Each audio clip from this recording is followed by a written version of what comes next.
मेरे पास मैथ्स का next chapter क्या है? Exponent and power. क्या है? Exponent and power. ठीक है, एक्सपोनेंट और पावर चैप्टर किसके बारे में पढ़ेंगे? एक्सपोनेंट के बारे में और पावर के बारे में। ठीक, अब इस चैप्टर को बेसिकली पढ़ना ही क्यों है, ठीक है, ये भी जानेंगे आगे, और होते क्या है ये भी पढ़ेंगे। ठीक है, तो पहले देख लो एक्सपोनेंट्स होते क्या है। जैसे देखो फॉर एग्जांपल अगर मेरे पास एक एक्सप्रेशन दिया है, क्या दिया है मेरे पास? एक्सप्रेशन। जैसे फॉर एग्जांपल दिया है मेरे पास a की पावर m, कितना दिया बेटा? a की पावर m। मेरे पास एक क्वेश्चन दिया हुआ है।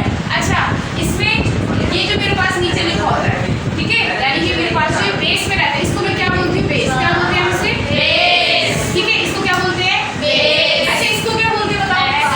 एक्सपोनेंट। इसको क्या बोलते हैं? एक्सपोनेंट। इसको एक्सपोनेंट बोलते हैं। क्या बोलते हैं? एक्सपोनेंट। पावर क्या होता है फिर? वही होता है दीदी, है ना?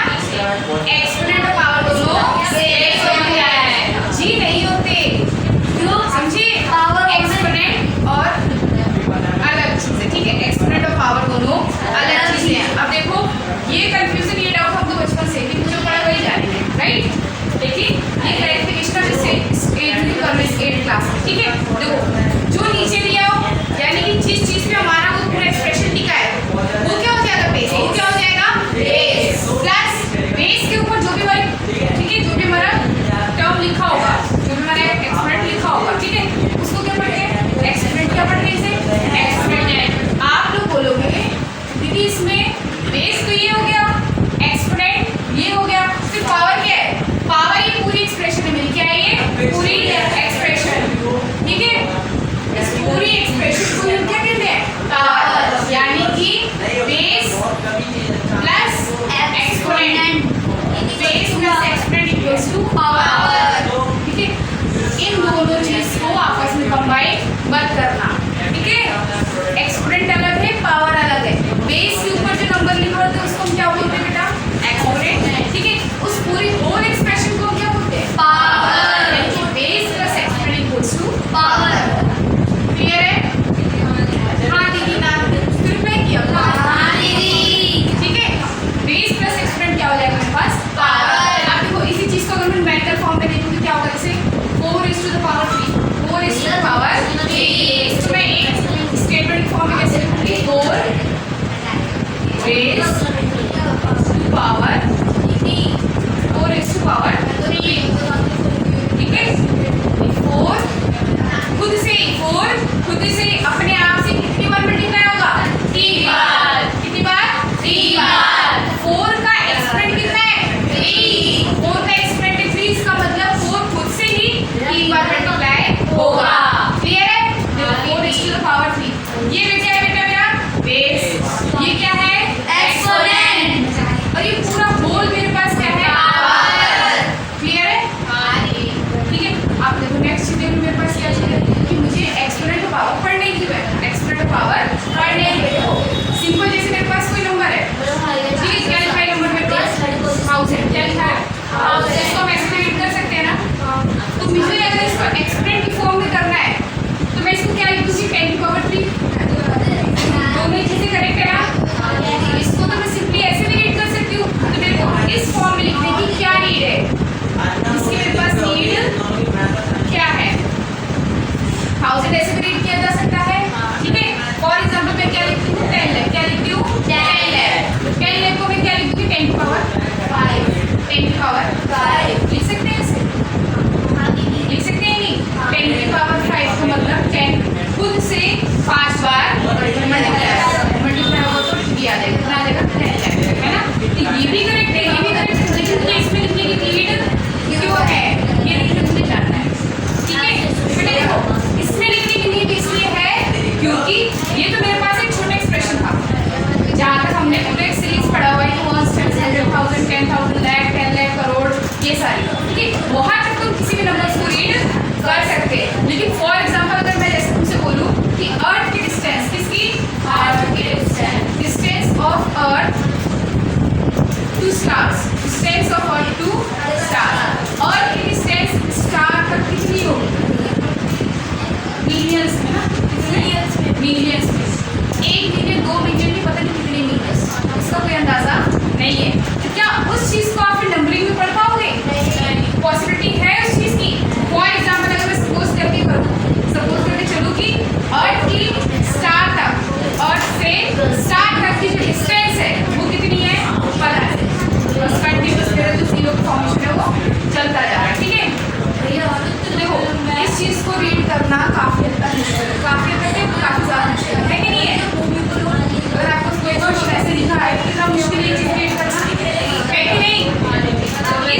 को सॉर्ट आउट कर लेंगे कि हम किसी भी बेटा 7, ठीक है, हम किसी भी चीज़ की जो मेजरमेंट है, किसी भी चीज़ की जो मेजरमेंट हो, हम क्या जो ज़्यादा लंबी हो, जिसको हम ना अच्छे से रीड कर पाए, ना राइट कर पाए, ना कंपेयर कर पाए, ना अंडरस्टैंड।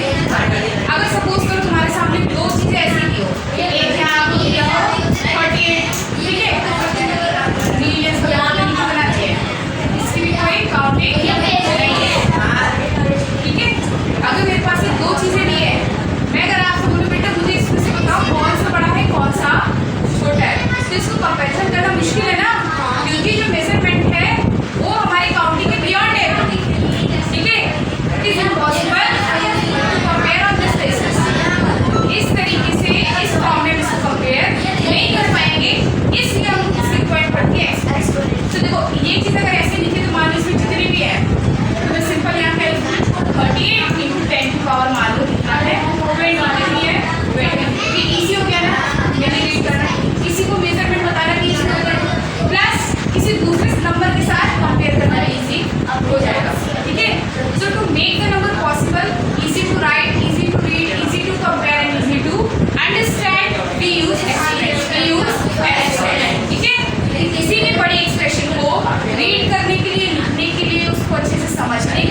3/2 की पावर 2। बच्चे हमें क्वेश्चन के पूछते हैं दीदी इसमें बेस तो सेम है क्योंकि पावर सेम हो सकती है। हाँ जी बच्चों उसमें कोई दिक्कत थोड़ी है। ठीक है, जैसे यहाँ 4 है तो अगर मैं यहाँ भी 4 कर दूँ ठीक, फिर यहाँ क्या हो जाएगा 4 माइनस 4, यहाँ क्या हो जाएगा 0। कोई दिक्कत थोड़ी है। हमारा मेन या फोकस है बेस पर। ठीक है, क्लियर है? सेम हो सकती है बेटा क्या चीज पावर? हाँ बिल्कुल, उसका केस आगे बताऊंगी। थर्ड चीज मेरे पास क्या है, ये मेरे पास थर्ड लोग क्या कहता है कि आपके पास जो एक रैशनल नंबर दिया है उसकी पावर हमें दियो। ठीक है, उसकी हमको एक पावर दियो, फिर उस पूरे की एक और होल पावर दियो।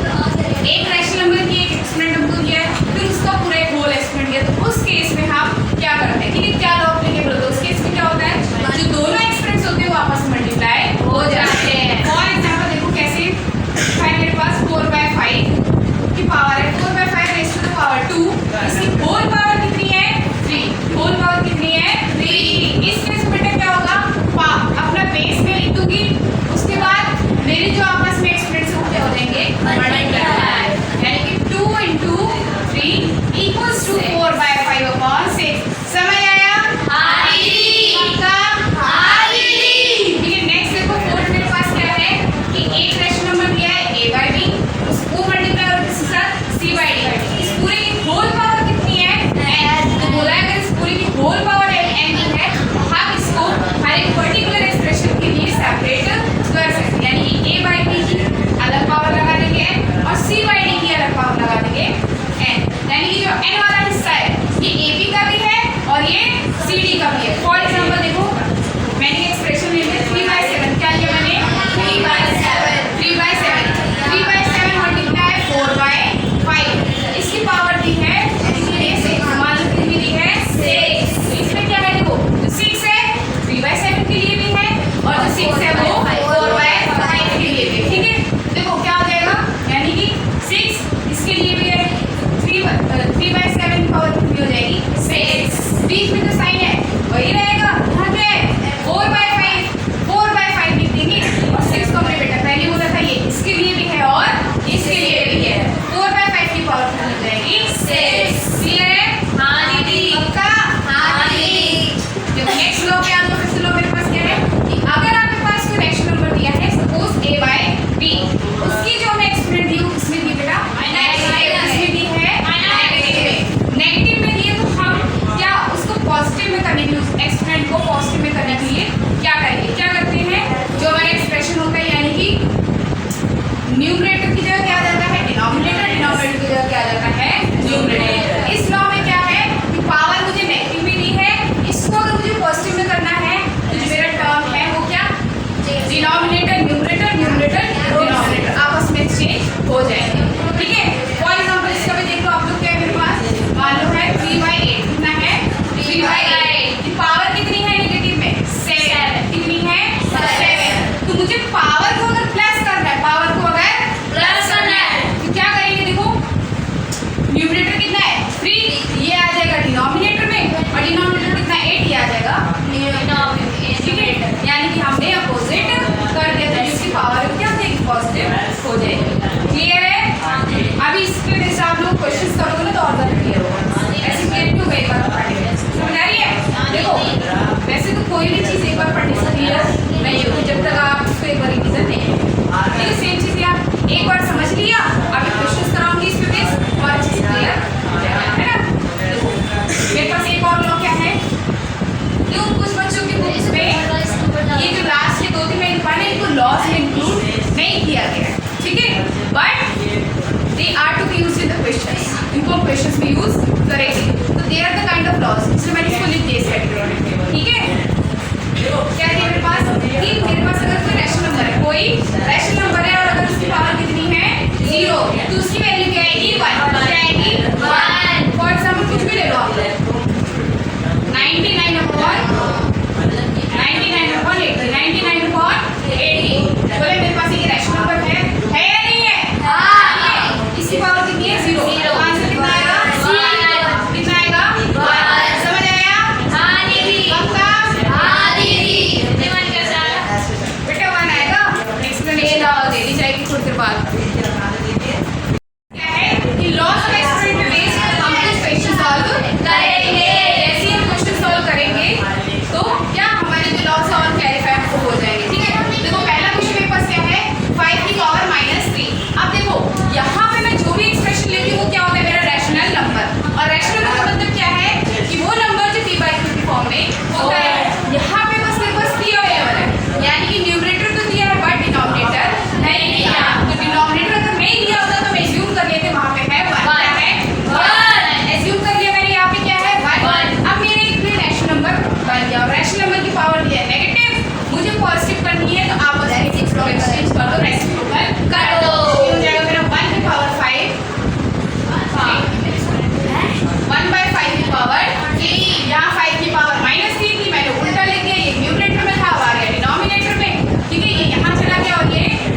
होगा इसकी पॉजिटिव। ठीक है, क्लियर है? देखो नेक्स्ट क्वेश्चन पे आ जाओ। यहाँ भी क्या है मेरे पास, पावर नेगेटिव में दी है। नेगेटिव में दी होती है तो मुझे अपने एक्सप्रेशन को रेसिप्रोकल करना होता है। रेसिप्रोकल एक टर्म है जिसका मतलब होता है कि जब न्यूमरेटर और डिनोमिनेटर आपस में एक दूसरे की जगह चेंज कर लेते हैं। ठीक है, रेसिप्रोकल से डरना नहीं है। Reciprocal just a term that describes कि जब न्यूमरेटर डिनोमिनेटर आपस में अपनी जगह एक्सचेंज कर लेते हैं उस चीज को रेसिप्रोकल कहते हैं। ठीक है, तो 1/3 की पावर है -4। हमको पावर पॉजिटिव करनी है तो क्या कर देंगे, प्लेस आप इसको चेंज कर देंगे। 1/3 की पावर -4 है, यहाँ कर देंगे पावर 4। देखो नेक्स्ट क्वेश्चन पे आ जाओ। सेम केस है, पावर नेगेटिव है, पावर नेगेटिव है। 5/3 की पावर -3, उल्टा कर दो, रेसिप्रोकल कर दो। न्यूमरेटर डिनोमिनेटर में, डिनोमिनेटर न्यूमरेटर में। 3/5 की पावर 3। समझ आया? बोला नहीं जा रहा? बोला नहीं जा रहा, कह रहा हाँ। ठीक है, देखो अगला देखो मेरे पास ये जो क्वेश्चन है इसमें अलग लॉ हमारा बेस है। ठीक है, 2/3 की पावर 3 अगेन 2/3 की पावर 2। कॉमन क्या है, बेस है, एक्सपोनेंट है, बेस। कॉमन क्या है यहाँ पे, बेस। बेस मेरा इसी की भी सेम है 2/3 है, इसी की भी सेम है 2/3 है। जब बेस सेम हो, बीच में मल्टीप्लाई हो तो पावर्स क्या हो जाती है, क्या हो जाती है, प्लस। ठीक है, when the base are equals and exponents are different with the sign of multiplication that we add the exponents। ठीक है, यानी कि क्या हो जाएगा 2/3 की पावर 3 प्लस 2 पावर्स को हम ऐड कर देंगे। 2/3 raise to the power 5। Clear है? क्लियर है बेटा? धीरे बोलो बस। ठीक है, देखो नेक्स्ट देखो मेरे पास क्या है, सेम चीज है। यहाँ भी 3/2 की पावर कितना है, -3। यहाँ 3/2 की पावर कितनी है, -2। यानी कि मेरे पास बेस क्या है, सेम है। इधर भी 3/2, उधर भी 3/2। और वो केस या वो कंडीशन जब मेरा बेस सेम हो और बीच में कौन सा साइन हो, मल्टीप्लाई, तो आर एक्सपोनेंट गेट ऐड। ठीक है, हमारा जो एक्सपोनेंट है वो ऐड हो जाएगा, प्लस हो जाएगा। तो देखो इसको कैसे, यहाँ पे देखना साइन में ध्यान देना कि दोनों ही जो हमारे एक्सपोनेंट्स है वो किसमें है, नेगेटिव में। इसमें है नेगेटिव। देखो 3/2 की पावर ऐड कर देंगे, -3 प्लस, बीच में प्लस का साइन आता है ना, प्लस ऐड में क्या हो जाएगा, माइनस। अब देखो आगे बढ़ो, फिर क्या है 3/2 -3 प्लस माइनस -2। ठीक है, और -3 -2 कितना हो जाएगा, -5। लेकिन अगर मेरे पास ऐसा केस दिया हो, ये कंडीशन अगर मेरा आंसर यहाँ पे अगर हो जाए तो हम इसको यहाँ पे नहीं छोड़ेंगे, क्योंकि हमको एट लास्ट हमारा जो एक्सपोनेंट है उसको पॉजिटिव शो करना होता है। तो पावर अगर नेगेटिव में है, अगर मेरा एक्सपोनेंट नेगेटिव दिया है तो इसको पॉजिटिव करने के लिए रेसिप्रोकल कर देते हैं। ठीक है, ये कितना हो जाएगा 2/3 की पावर 5। 2/3 की पावर 5। समझ आया? हाँ दीदी। पक्का? हाँ दीदी।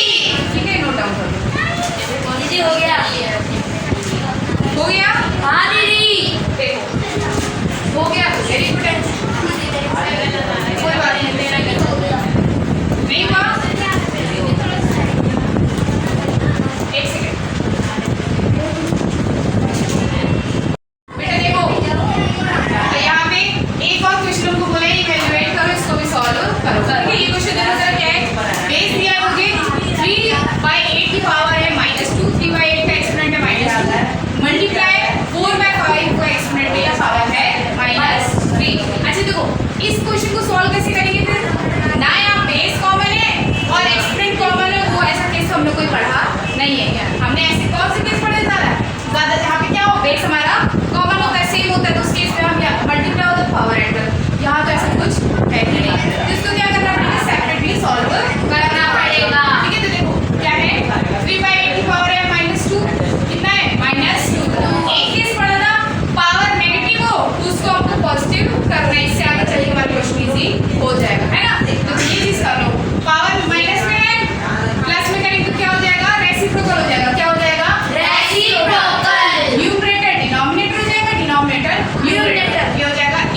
120